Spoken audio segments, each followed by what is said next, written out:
Tantangan terbesar transpuan adalah ketika menjalani hidup sebagai dirinya yang seutuhnya. Tentu saja stigma dan diskriminasi sering mereka terima baik dari lingkungan keluarga maupun lingkungan masyarakat. Padahal saat ini banyak transpuan yang berdaya, mereka memiliki banyak potensi dan semakin banyak untuk mengembangkan diri melakukan hal-hal yang positif yang bermanfaat bagi banyak orang. Lantas, bagaimanakah kisah perjuangan seorang transpuan untuk menjadi berdaya di tengah-tengah masyarakat yang minim pengetahuan tentang seksualitas dan hidup dalam lingkungan masyarakat yang rentan melakukan stigma dan diskriminasi pada transpuan?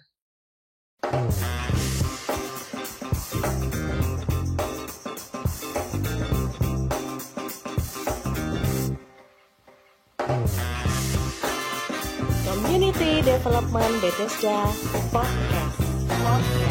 Podcast. Sobat CD Bethesda, kembali lagi bersama saya Prisa dalam Community Development Bethesda Podcast. Kali ini sudah hadir bersama dengan kita ada Mbak Arum Mariska atau kita akrab memanggilnya Mbak Arum atau Mbak Arum Ce. Beliau adalah transpuan yang tinggal di kota Yogyakarta, aktif bekerja di salah satu LSM, Lembaga Swadaya Masyarakat, yang bergerak di dalam isu pemberdayaan transpuan. Beliau juga memiliki usaha ekonomi yang dikatakan cukup berhasil. Halo Mbak Arum, apa kabar? Halo Mbak Prisa, halo Sobat CD Bethesda, kabar baik? Ya, oke Mbak Arum. Mbak Arum ini adalah seorang transpuan, betul ya? Betul. Iya. Mbak Arum ini sudah terbuka terkait dengan statusnya sebagai transpuan kepada keluarga? Iya, tentu saja, karena itu akan menjadi leluasa ketika saya mempunyai sebuah usaha, kemudian berkehidupan sehari-hari, dan memang sejak dari SMA keluarga saya sudah tahu bahwa saya adalah transpuan. Seperti itu. Sejak dari SMA. Ya. Apa yang melatar belakangi Mbak? Kenapa Mbak Arum ini kemudian open status? Tidak hanya mungkin lebih leluasa, mungkin ada hal yang lain mungkin? Iya, sebenarnya orang bisa melihat ya, apalagi keluarga kita yang setiap hari satu rumah gitu ya. Mereka pasti akan berpikir bahwa oh ini kok berbeda gitu. Laki-laki tetapi kok seperti perempuan. Tentu saja mereka pasti berpikir, keluarga saya pasti berpikir bahwa oh ini jangan-jangan waria gitu ya. Cuma memang mungkin mau menegur atau mau menyapa atau mau tanya itu sungkan seperti itu. Jadi waktu itu memang hanya dibiarkan saja gitu. Jadi saya juga sebenarnya kalau mau dandan pun masih sembunyi-sembunyi waktu itu gitu. Jadi sering keluar malam, tetapi bukan yang hanya kumpul-kumpul dengan teman-teman, dandan di luar gitu, ketawa-ketawa kayak gitu-gitu. Jadi mencari komunitas biasanya. Seperti itu. Ya. Kalau reaksi pertama kali keluarga mengetahui kalau Mbak Arum ini seorang transpuan, apakah mereka terkejut, kaget atau bagaimana gitu? Ya, tentu saja mereka nggak kaget malahan ya, karena setiap hari melihat di rumah gitu ya, udah sering gitu. Mungkin justru masyarakat sekitar yang bisa jadi mereka kok ini kok tiba-tiba dandan, kok tiba-tiba ini segala macam gitu.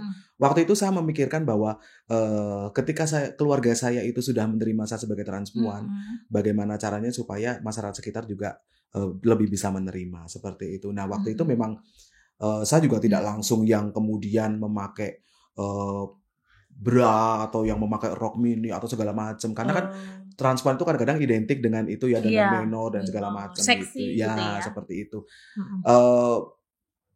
Salah satu cara untuk pendekatan terhadap masyarakat ya memang mengikuti kegiatan di masyarakat itu sendiri sebenarnya gitu. Jadi mereka tahu bahwa oh iya Arum ini waria atau transpuan. Bahkan dulu yang ngasih nama Arum itu bukan saya sendiri, tetapi tetangga-tetangga saya, Oh, seperti itu. begitu. Ya, jadi banyak berondong-berondong gitu ya, Arum lewat," gitu. Kok nama saya kok jadi ganti Arum ya gitu, berarti mereka sudah tahu bahwa aku Iya. transpuan seperti itu, dan saya nyaman dipanggil Arum, Mhm seperti mhm. itu, gitu. Jadi nggak masalah sih, gitu. Oke. Ketika kemudian keluarga sudah, tahu, kemudian, masyarakat sekitar sudah tahu, itu Mhm.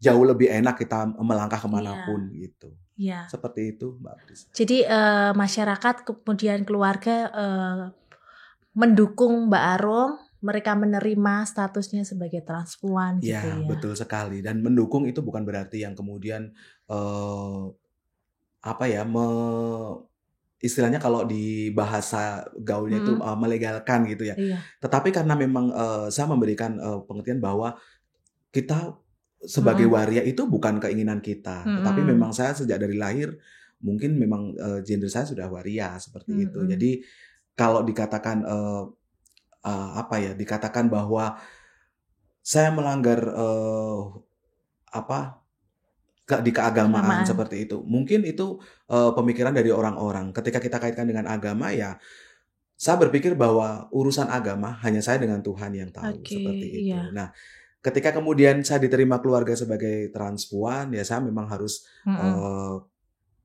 bertanggung jawab atas apa yang, Oke. dipercayakan kepada saya. Iya Jadi iya.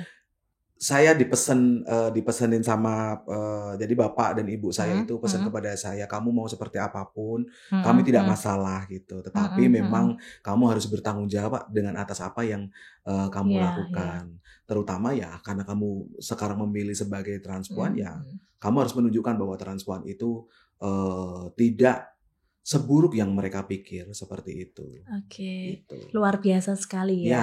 seperti itu. Tantangan di luar, tantangan dari keluarga yang menuntut Mbak Arum untuk, bisa menunjukkan bahwa transpuan itu juga bisa berdaya, bisa Ya, berdampak positif bagi masyarakat, betul begitu sekali. ya. Oke, dan kemudian ini Mbak, kita lihat ya pandangan masyarakat umum, bahwa HIV ini dikaitkan dengan teman-teman transpuan. Ya. Ya, karena teman-teman transpuan ini identik dengan, eee, seseorang atau kelompok yang suka menjajakan seksualnya sehingga, pandangan masyarakat juga itu akan menyumbang kasus terbesar HIV. Apakah itu betul, Mbak Arum? Iya, mungkin, minimnya informasi terhadap masyarakat pun, mungkin Mhm, kurang ya tentang iya, adanya transpuan. mhm, Jadi, ketika masyarakat itu berpikir bahwa transpuan itu selalu, pekerjaannya hanya kalau nggak salon ya keluar malam, nah seperti itu. itu, Sehingga, orang menganggap bahwa HIV itu dibawa oleh teman-teman transpuan gitu. Padahal iya, kalau dipikir memang, ketika orang melakukan, hubungan seksual yang tidak mhm, aman, mhm, itu pasti akan, apa ya, rentan terhadap, virus HIV gitu. Siapapun itu ya, yang iya, melakukan hubungan seksual yang sangat rentan gitu. Dan, di teman-teman transpuan memang, karena memang orang menganggap bahwa identik mmm, keluar malam, akhirnya ya itu tadi, terbawa bahwa ya pembawa HIV itu adalah, transpuan seperti itu, dan itu menurut saya sangat salah gitu ya. Karena yang mhm, terpapar virus HIV pun tidak hanya teman-teman transpuan gitu, siapapun, iya, siapapun, siapapun itu bisa terpapar virus HIV karena, melakukan hubungan seksual yang tidak aman gitu, atau melakukan iya, perilaku seks yang tidak aman, seperti oke. itu, gitu. Oke. Kemudian apa yang dilakukan transpuan, untuk kemudian meminimalkan kasus misalnya di transpuan sendiri? Misalnya katakanlah ada yang kemudian melakukan perilaku berisiko. Ya, jadi, tahun 2006, saya baru terjun di, Mhm, eee, lembaga gitu ya. Jadi lembaga, heeh. saya memang, mulai mulai, aktif di organisasi. Awalnya sih, saya ikut pelatihan-pelatihan, sebenarnya lebih ke diri saya sendiri gitu ya. Oke. Saya mencari komunitas saya, kemudian saya, karena saya orang Jogja dan Mhm, memang banyak sekali gitu ya, banyak sekali teman-teman transpuan dari luar daerah mhm, Jogja mhm, gitu. Dan jujur waktu itu memang saya ketika ketemu dengan, teman-teman transpuan yang dari luar daerah itu memang saya juga takut gitu. mhm. Karena ada beberapa teman-teman yang bilang bahwa kalau ada teman yang, teman transpuan yang ini kita nggak usah banyak tingkah dan segala macam gitu. Tetapi Mhm. begitu saya ketemu dengan mereka ya ternyata fine-fine aja, mereka juga baik Oke, gitu ya. Dan iya. ketika mulai tahun 2004 saya mulai belajar apa itu negosiasi kondom, apa itu pelatihan peer Oke. educator, pendamping sebaya. Nah, Oke. dari situ kemudian kami di 2006 memang mendirikan sebuah lembaga gitu ya Mhm. untuk apa, merangkul teman-teman transpuan supaya mempunyai kesadaran yang tinggi gitu untuk Tinggi. kesehatan gitu ya, untuk Mhm. kesehatan. Jadi waktu itu kita memang berlima itu mendirikan sebuah lembaga namanya Kebaya, Keluarga Kebaya. Besar Waria Heeh. Yogyakarta yang memang bergerak di bidang akses layanan kesehatan gitu. Nah, dari situ kita banyak sekali pengayaan, pelatihan Mhm. untuk mengedukasi dulu teman-teman gitu. Oke. Eee, Bagaimana melakukan negosiasi kondom, kemudian berperilaku aman saat melakukan hubungan Hubungan seksual dan seksual. itu meminimalisir eee, apa, penyebaran virus HIV seperti Iya. itu. Jadi melakukan pendampingan di lapangan itu saya lakukan karena saya adalah petugas lapangan dulu awalnya Mhm ya. Jadi mhm. saya ke titik-titik komunitas Mhm ya, ke mhm. titik-titik komunitas kemudian membawa kondom seperti itu Condong. ya, dan bukan berarti kita membawa kondom kemudian melegalkan prostitusi, bukan ya, tetapi kita Iya. lebih ke eee, pencegahan ya, Pencegahan. pencegahan infeksi menular seksual maupun Mhm mhm HIV mhm. dan AIDS seperti itu. Jadi eee, ketika kemudian sudah bersosialisasi, Mhm. kemudian melakukan penjangkauan ke teman-teman dan kita mengajak mereka untuk selalu rutin tes HIV. Ya, Oh tes gitu. HIV dan itu dilakukan sampai sekarang, gitu. Iya.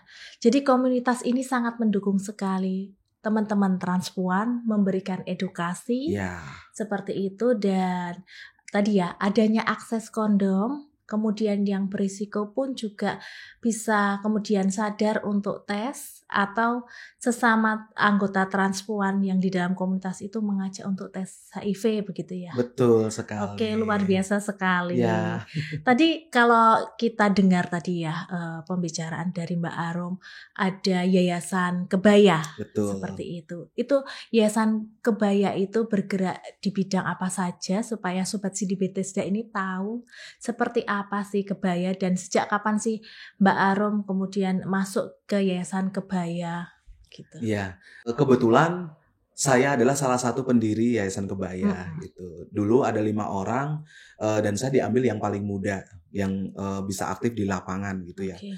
Kebaya ini memang awalnya bergerak di bidang akses layanan kesehatan untuk teman-teman transpuan. Jadi kita dulu punya jaminan kesehatan kelompok bagi Mhm, teman-teman transpuan yang ada di Jogja. oke. Ya, yang tinggal di Jogja karena dulu memang ketika kita mengakses Iya di rumah sakit itu memang belum by NIK atau by KTP ya iya. gitu.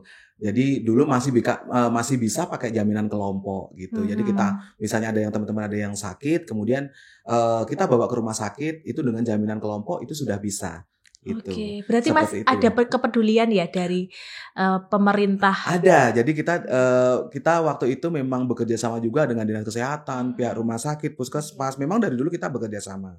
Sampai sekarang pun iya gitu. Bedanya kalau dulu memang pakai jaminan kesehatan kelompok itu mudah gitu, tetapi kalau sekarang memang agak susah ya, karena memang sekarang harus by NIK gitu, by Klinik KTP ya, gitu, iya seperti betul. itu. Makanya di Kebaya ini dengan berjalannya waktu, kita juga ada yang namanya advokasi, seperti itu. Mhm. Jadi bagaimana caranya supaya teman-teman itu yang tidak punya KTP kemudian menjadi punya KTP. Itu tuh Oke. awalnya kan, eee, ketika kita mengadvokasi, Dukcapil, Mhm. itu awalnya justru muncul dari pemerintah sendiri, gitu. Oh, Jadi ketika pandemi masuk, masyarakat, atau warga negara Indonesia itu wajib, vaksin gitu ya, vaksin-vaksin. wajib vaksin. Nah, vaksin itu salah satu syaratnya adalah KTP. KTP Sementara betul. teman-teman transpuan itu banyak yang belum punya KTP. Nah, dari situ akhirnya kita mengupayakan gitu ya, Mhm. mengupayakan teman-teman transpuan yang memang ada di DIY itu untuk mempunyai atau mendapatkan KTP Oke. gitu. Bahkan vaksin waktu itu kan kita juga bekerja sama dengan Sidi Bethesda ya, Iya Sidi Bethesda, betul. Yakum dan Mhm. masih jaringan yang lain seperti itu. Jadi, Jadi advokasi identitas kependudukan itu juga dilakukan oleh Yayasan Kebaya ya sampai saat betul. ini? Kemudian, Mhm. selain dulu di awal kan memang akses kesehatan gitu ya. Nah, Mmm, dengan berjalannya waktu karena kita fokus dengan teman-teman transpuan yang mhm. ODIF gitu ya. Jadi, kemudian kita, mendirikan atau mempunyai atau Mhm. berpikir bahwa, eee, kita, harus punya nih untuk teman-teman merawat gitu. Ya Iya, teman-teman merawat, eee, merawat. teman-teman ODIF yang memang baru, proses perawatan gitu, setelah pulang dari rumah Oh, sakit iya iya. seperti itu, gitu. Jadi memang, shelter ini ada di Kebaya gitu Oke, ya, dan awalnya memang hanya menerima teman-teman transpuan, tetapi oke. dengan berjalannya waktu pula banyak sekali, orang-orang yang merasa dirinya, terbuang karena HIV, dengan terbuang keluarganya yang di luar daerah, Ditolak oleh DIY keluarga ya gitu ya? ditolak oleh Mhm, keluarganya, merasa dibuang, kemudian mhm. mereka mencari di Google gitu ya, di mana Iya, bisa dirawat, eee, ketika dia drop seperti itu. oke. Banyak sekali kemudian akhirnya ada perempuan, ada Mhm, mhm. laki-laki gitu, bahkan masih yang muda itu akhirnya kita tidak bisa menolak gitu ya, tidak bisa Oke. menolak karena memang, tugas kita itu memang Mhm? merawat gitu ya. Dan sampai sekarang itu memang masih gitu ya, masih ada yang Iya. dirawat gitu. Berarti ada shelter juga Ada. untuk transpuan dan juga untuk ODIF yang terlantar begitu ya? Atau Ya, ditolak oleh ya keluarga? betul gitu. Dan Gitu. kemudian selain ada shelter, Mhm. kemudian advokasi, kita juga ada, tentang kewirausahaan gitu Kewirausahaan ya. ini menarik nih. Ya, tentang Iya. kewirausahaan. Jadi, ketika pandemi masuk pun, Mhm. kemudian kami berpikir bahwa bagaimana ya caranya supaya teman-teman transpuan yang terdampak COVID ini Mhm. kemudian, tetap bisa makan gitu ya. Karena kita tidak hanya teman-teman transpuan aja nih, Mhm. bahkan seluruh Indonesia tidak bisa bekerja gitu ya. Apalagi Iya. teman-teman transpuan yang notabene, mereka, jauh dari rumah gitu, banyak yang Iya. jauh dari rumah, kemudian di sini hanya ngekos seperti Mhm, itu. mhm. Bagaimana, mereka akan, makan, kemudian berkegiatan kalau kalau memang di waktu itu, di-lockdown gitu ya, tidak Iya, bisa berkegiatan betul. sama sekali. Nah, akhirnya waktu itu, kami dari Yayasan Kebaya juga, Mhm, banyak bekerja sama dengan instansi-instansi, kemudian mhm. lembaga-lembaga lain yang kemudian memang bagaimana caranya supaya bisa membackup teman-teman transpuan itu, entah permakanan maupun, logistik yang lain, misalnya kayak Oke. masker, vitamin-vitamin, Mhm. karena kan memang, banyak sekali yang kemudian sakit gitu Iya, ya, heeh. seperti itu. Nah, itu yang kami lakukan gitu. Nah, pada saat itu kemudian bagaimana caranya, supaya teman-teman ini lebih berdaya di rumah gitu. Akhirnya Oke. waktu itu kan kita bekerja sama juga dengan Sidi Bethesda, kemudian dengan Betul. Yakum, bagaimana caranya melakukan, istilahnya kayak home farming, menanam di rumah gitu. Oke.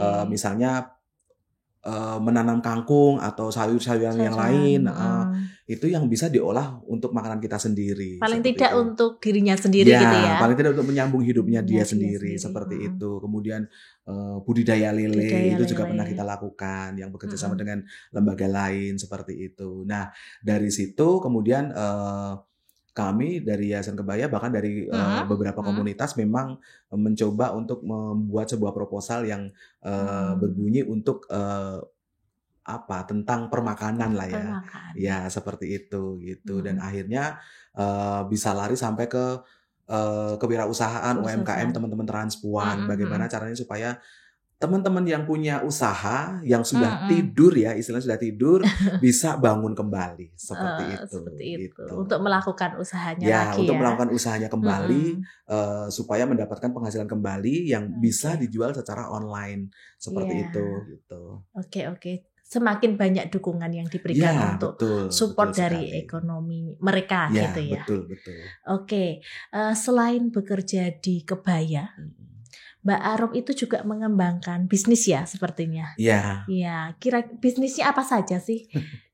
iya, kalau ngomongin bisnis Mhm, itu kayaknya udah gede banget gitu ya, Mbak, ya. mhm. Tetapi, saya sendiri masih, usaha kecil mandiri kreatif gitu ya, masih Iya, bentuknya masih UMKM seperti itu. mhm. Jadi, karena di kebaya itu saya sebagai coach bisnis, Iya, waktu itu memang kenapa dipilih gitu ya, karena saya memang ketika pandemi, eee bekerja sama dengan, lembaga lain atau yayasan lain, mhm. eee, saya diambil, atau mewakili Yayasan Kebaya untuk, banyak sekali belajar untuk tentang UMKM gitu, tentang UMKM, kewirausahaan gitu mhm. ya.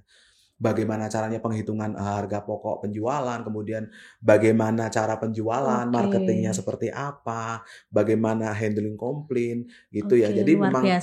pas, Mhm, klop dengan, yang terjadi saat itu. Mhm. Ketika kita berjualan online, bagaimana caranya kita bisa, eee, mengoperasikan, HP ini menjadi, tempat berjualan kita, Oke. seperti itu. Dan di situ saya banyak sekali belajar dengan salah satu yayasan yang ada di Bali gitu ya, Mhm.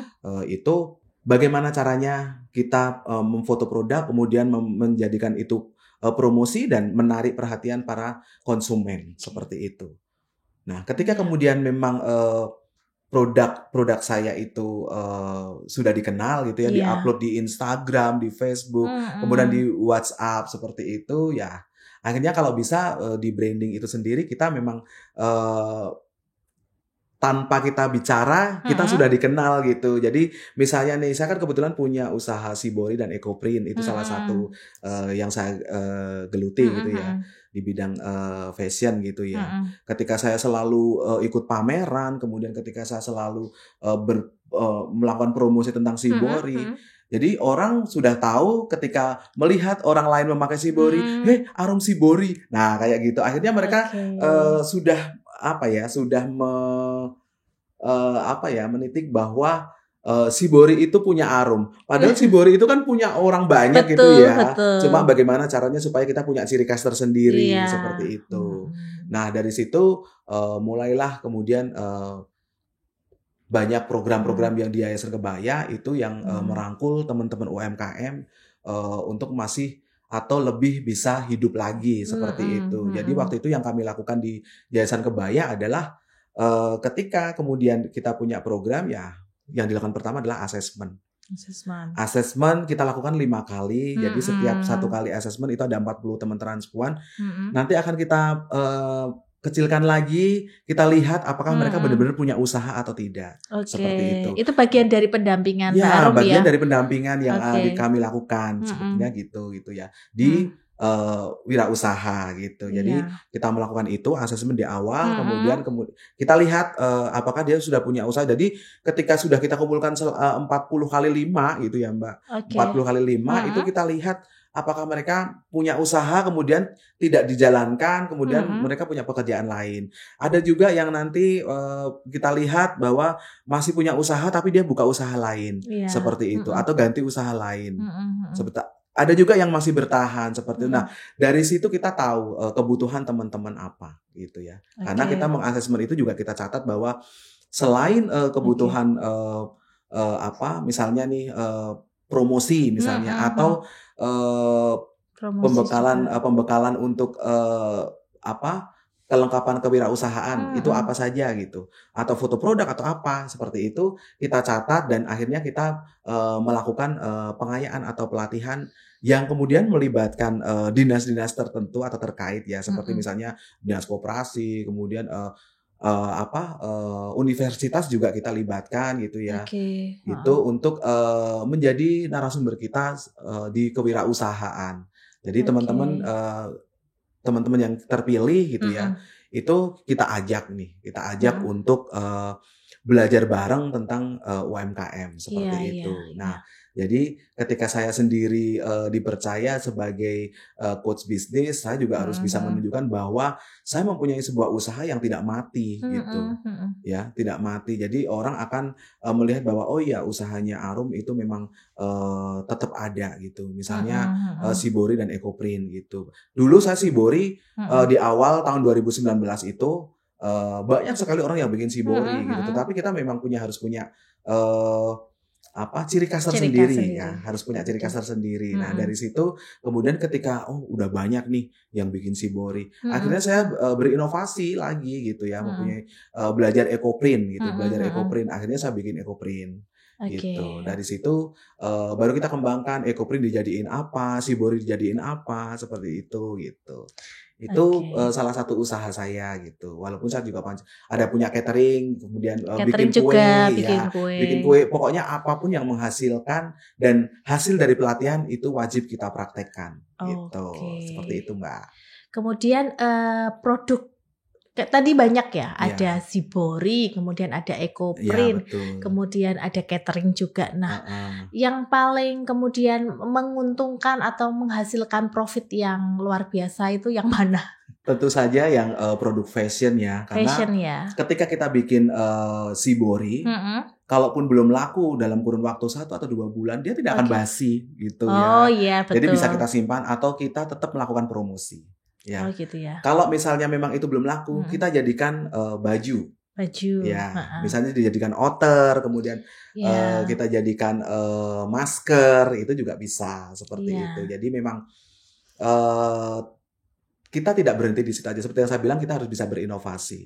Ketika kain itu sudah tidak dilirik, bukan berarti belum ada orang yang tidak ada orang yang suka gitu. Iya, iya. Mungkin memang dari kain harus dijadikan kemeja nih seperti itu. Nah, akhirnya dijahit dijadiin kemeja gitu. Iya. Kebetulan di rumah adik-adik saya itu bisa jahit, jadi saya bisa minta bantuan atau bekerja sama dengan adik saya untuk tolong dong ini dijadiin baju, mau dijadiin outer atau mau dijadiin masker atau mau dijadiin kemeja, itu saya tinggal ngomong gitu, seperti itu. Tapi yang pasti produk-produk yang kemudian dihasilkan ini tidak berhenti di Mbak Arum saja, tapi Mbak Arum juga mengajarkan kepada teman-teman transpuan lainnya, Ya. begitu ya. Bahkan tidak hanya transpuan, Mbak. Saya pernah ngajarin juga ibu-ibu kampung KB gitu. Dimintain bantuan membuat kaos shibori gitu ya, untuk ibu-ibu yang memang sudah tidak produktif lagi untuk bekerja di luar. Jadi ketika mereka ada di rumah, ketika nggak punya pekerjaan, mereka bisa membuat kaos yang bisa dijual ketika misalnya ada acara-acara di desa seperti itu. Jadi waktu itu memang ngajarin sekitar 40 ibu-ibu kampung KB, ya ibu-ibu. Jadi mereka sangat antusias gitu ya. Bahkan mereka banyak yang tanya, belinya di mana? Ini bahannya belinya di mana? Ininya segala macam gitu. Jadi saya juga tidak pelit ilmu ya dengan hal kayak gitu. Saya lebih seneng gitu. Bahkan saya menawarkan ketika nanti ada ibu-ibu yang bikin kemudian tidak bisa menjualkan, boleh disetorkan ke saya gitu. Nanti saya akan promosikan, kemudian akan saya jualkan, baik itu di bazar maupun kita jual secara online seperti itu. Luar biasa sekali. Ya, tidak hanya untuk transpuan, tapi juga ibu-ibu di lingkungan di masyarakat juga kemudian diajarkan untuk bagaimana berwirausaha seperti itu. Nah, ini menarik. Kemudian Mbak Arum itu berarti punya banyak pengetahuan, keterampilan. Nah, itu dapatnya tuh dari mana? Pasti banyak sekali ya. Iya, jadi yang pertama itu jangan malas untuk mencari ilmu sebenarnya gitu ya. Apalagi ketika ada orang yang memberikan ilmu secara gratis, itu kita wajib ikut gitu ya. Kita wajib tahu gitu. Dulu saya kalau yang memasak maupun kue itu pelatihan tahun 2005 dengan Dinas Sosial Provinsi. Jadi waktu itu pelatihan olahan pangan saya ikut gitu. Kemudian karena waktu itu memang ada 2 macam masakan Nusantara dan pastry. Saya lebih fokus ke pastry waktu itu. Dan setiap Lebaran, setiap Natal dari tahun itu saya selalu bikin terus, Mbak. Selalu bikin kue terus supaya tidak lupa resep-resepnya gitu. Bahkan sampai sekarang gitu ya. Sampai sekarang kami di keluarga punya usaha baru namanya Pia Jogja. Itu juga baru kita gelutin sekitar 3 bulan. Dan itu minatnya sangat tinggi gitu ya. Bahkan kami bukan menolak sih sebenarnya ya, tapi memang kami belum bisa memenuhi pesanan-pesanan yang dengan kuota besar seperti itu gitu, karena memang tenaganya masih di keluarga sendiri gitu ya. Jadi kita masih ngumpulin modal-modal untuk membeli oven yang besar, kemudian mixer yang duduk ya itu seperti itu. Jadi kita masih sehari itu bikinnya paling 500, 600 dan itu setiap hari kita produksi. Dan laris itu, ya. Dan alhamdulillah laris dan itu ilmu itu sebenarnya juga saya dapatkan juga dari pelatihan dinas sosial waktu itu gitu. Ya karena nggak ada beda jauh pengolahan pastry ya gitu. Terus kemudian shibori tahun 2019 itu sebenarnya yang ikut pelatihan itu ada pelatihan di Kelurahan Ngampilan. Itu adik saya sebenarnya yang ikut. Itu adik perempuan saya yang terakhir ikut. Kemudian saya tanya, saya panggilnya kan Nok gitu ya. Nok ini kok bagus gitu. Ini cara bikinnya gimana? Ya langsung praktek gitu. Dan waktu itu memang prakteknya pakai kain ya, pakai kain 2 meter ya. kain putih 2 meter. Nah, waktu itu kemudian saya berinovasi. Ketika dari kain, kemudian saya berpikir, oh, coba di pasmina. Akhirnya shibori pasmina.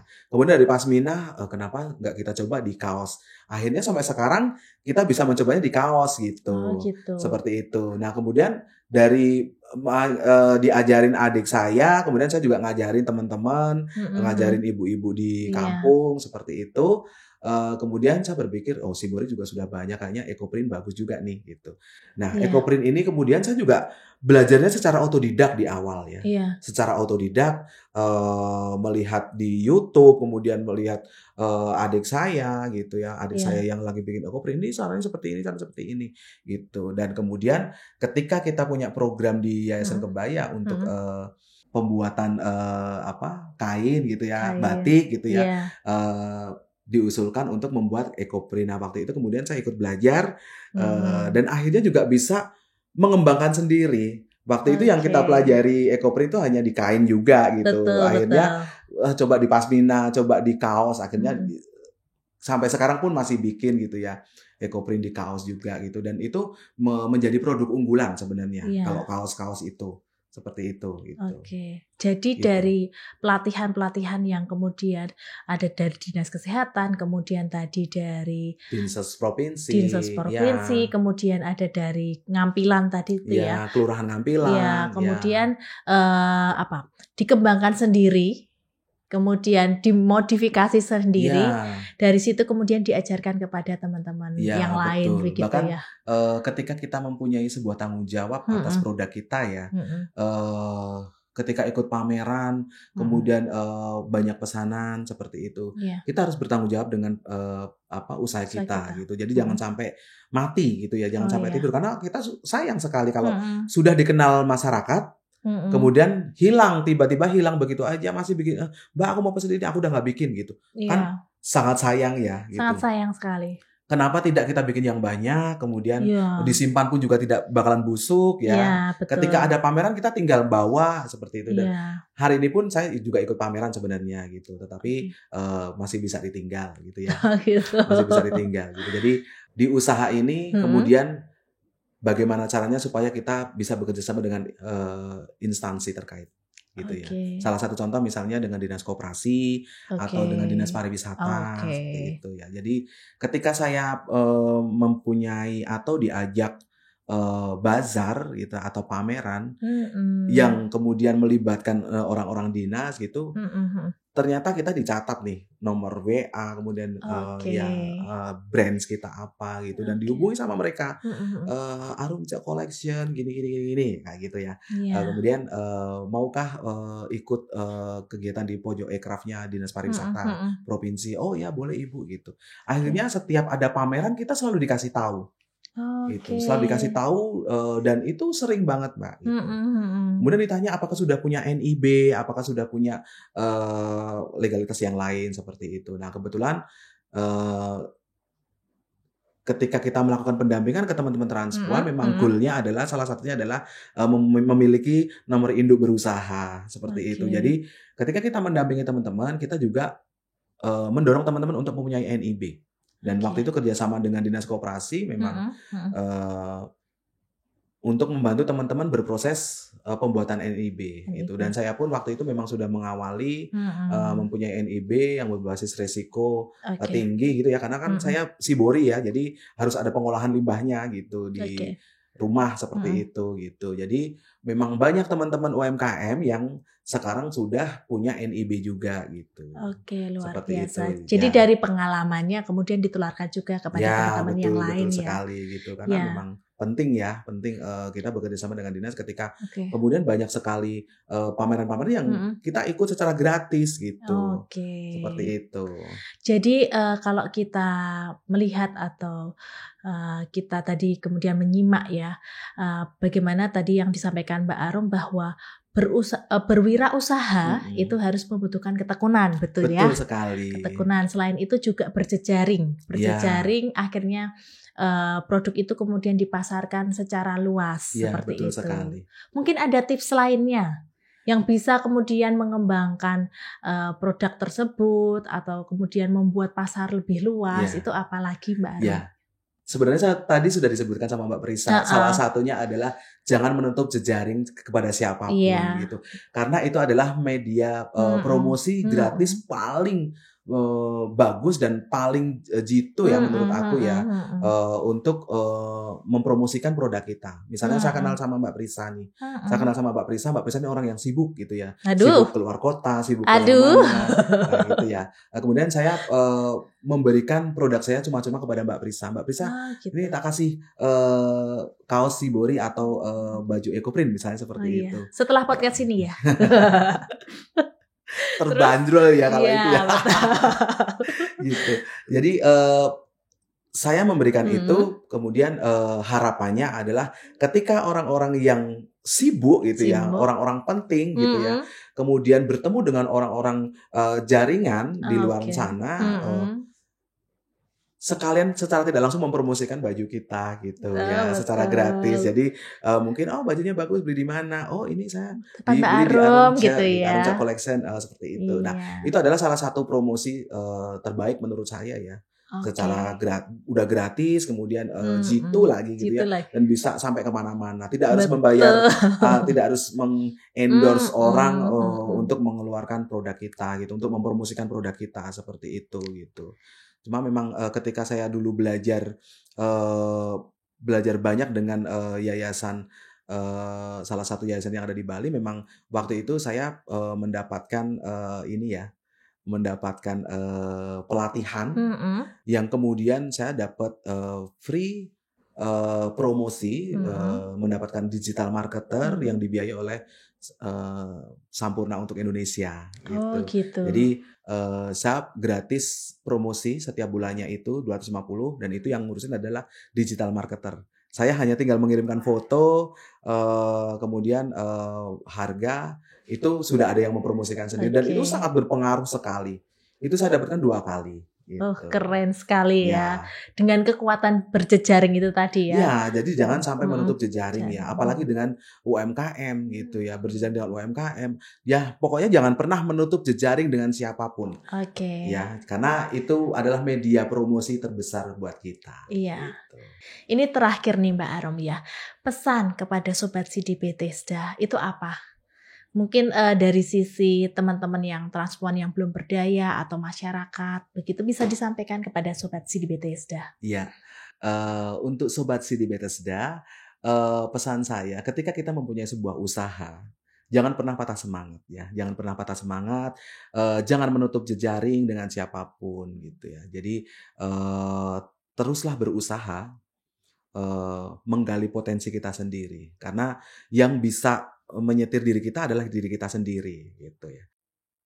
Oh ya, satu lagi Sobat CD Bethesda, kenapa kita perlu mengembangkan usaha kita di rumah? Karena banyak sekali pekerjaan sektor formal itu kita kurang mendapatkan kesempatan yang banyak ya. Jadi jangan pernah patah semangat untuk mengembangkan usaha kita di rumah. Itu saja Sobat CD Bethesda. Terima kasih. Baik, terima kasih Mbak Arom. Oke, baik Sobat CD Bethesda, kita sudah mendapatkan pesan kunci hari ini bahwa transpuan tidak selalu identik dengan perilaku negatif. Banyak dari mereka itu memiliki potensi yang sangat luar biasa seperti yang diceritakan oleh Mbak Arom tadi, dapat melakukan hal-hal yang positif dan juga dapat mempertahankan hidupnya, membantu teman-teman yang membutuhkan, dan menjadi berdaya, serta mereka juga dapat, dengan berdaya itu dapat mengikis stigma dan diskriminasi yang seringkali terjadi. Oke. Terima kasih kepada Mbak Arom atas berbagi cerita pengalaman yang sungguh luar biasa. Terima kasih, semoga apa yang sudah disampaikan ini bermanfaat bagi teman-teman Sobat CD Bethesda begitu, dan semoga Mbak Arom selalu sehat dan selalu diberikan kelancaran. Dan kami ucapkan terima kasih kepada Sobat CD Bethesda yang sudah setia mengikuti perbincangan kita kali ini. Jangan lupa like, comment, and subscribe YouTube channel CD Bethesda, dan sampai bertemu di episode selanjutnya. Saya Prisa pamit undur diri.